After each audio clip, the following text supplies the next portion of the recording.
Members, we now turn to the Reserves and Other Lands Disposal Bill, and we're moving to Part 1. This is debate on clauses 3 and 4, and the question is that Part 1 stand part. Those of that opinion will say aye. To the contrary, no. The ayes have it. We now move to debate on Part 2. This is debate on clauses 5 to 58. And the question is that Part 2 stand part. Mr Chairman. I call Ian Lees-Galloway. Thank you very much, Mr Chairman. It's a pleasure to rise and take a call on Part 2 of the Reserves and Other Lands Disposal Bill, a bill that I remember fondly, Mr Speaker. 6.5 years ago when I came into Parliament, I was given the portfolio of land information, and one of the very first bills that I got to speak on was indeed the Reserves and Other Lands Disposal Bill. And here we are 6.5 years later, and the bill has only just reached committee stage. Clearly not a major priority for the current government. And I understand, I must admit, I haven't been watching it terribly closely in recent years, sir, but I understand there may have been some matters of controversy around this legislation, and I do hope that the Select Committee has been able to traverse those controversial matters and has been able to land on some decisions which please all the people who are involved in these particular pieces of land, because ultimately reserves and other land disposals bills should not be particularly controversial. They should be the sort of thing that they should address matters which really have a fairly strong consensus around them, and so if there have been matters which have been a struggle for the Select Committee to consider, then hopefully they've been able to make some sensible decisions.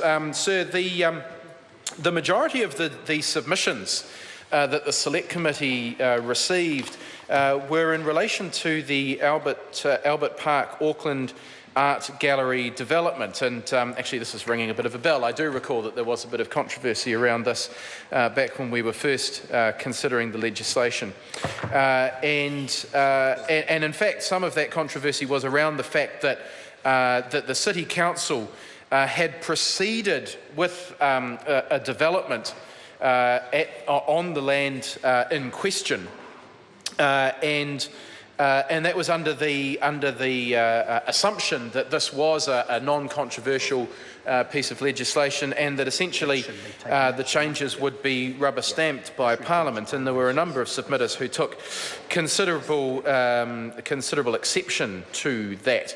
I understand that the Select Committee received legal advice on the matter, and that it indicated that commencing construction had not involved any alienation of the parkland under the Act, because the Auckland Council continued to own the land for recreational and amusement purposes.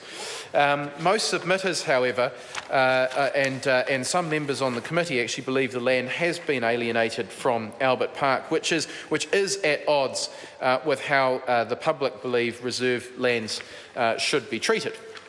And although it was the Council's view that they had followed due process in gaining approval for the development, a number of concerns were raised at the Select Committee about the way that the Council had gained the necessary legal consents.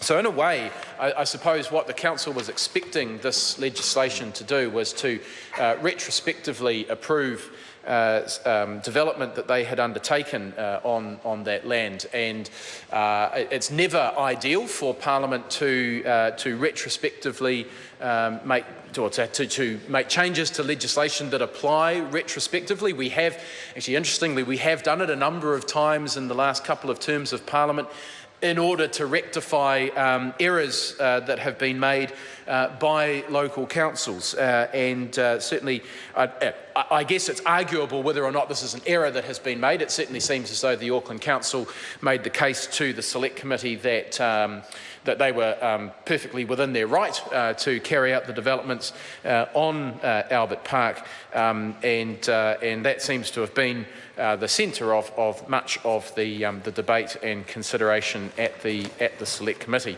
and indeed there was considerable debate at the Select Committee. Some of the committee members, in fact, believe the clauses relating to the art gallery should have been deleted from the bill for the very reason that reserves and other land disposal bills should be non-controversial, and clearly there has been quite a lot of controversy. I'm sorry to interrupt the honourable member. The time has come for me to report progress. Thank you.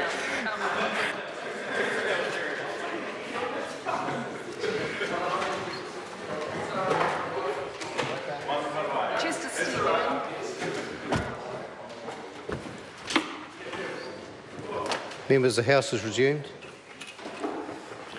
Mr Speaker, the committee has further considered the Environmental Reporting Bill and reports it without amendment. The committee has also considered the New Zealand Superannuation Retirement Income Amendment Bill and reports it with amendment and divided into the following bills: New Zealand Superannuation and Retirement Income Amendment Bill, Taxation, New Zealand Superannuation and Retirement Income Bill. The committee has also considered...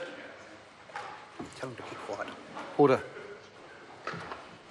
The committee has also considered the Reserves and Other Lands Disposal Bill and reports progress.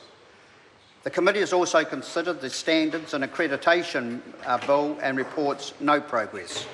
Mr Speaker, I move that the report be adopted. Question is that the report be adopted.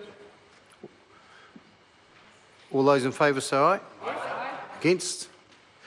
The Environmental Reporting Bill, the New Zealand Superannuation and Retirement Income Amendment Bill, and the Taxation, New Zealand Superannuation and Retirement Income Bill are set down for third reading next sitting day. The Reserves and Other Lands Disposal Bill is set down for further consideration in committee next sitting day. The Standards and Accreditation Bill is set down for consideration in committee next sitting day. Members, the House is suspended. I'll resume the chair at 9 a.m. tomorrow for an extended sitting. Nō reira, tēnā koutou, tēnā koutou, tēnā koutou katoa.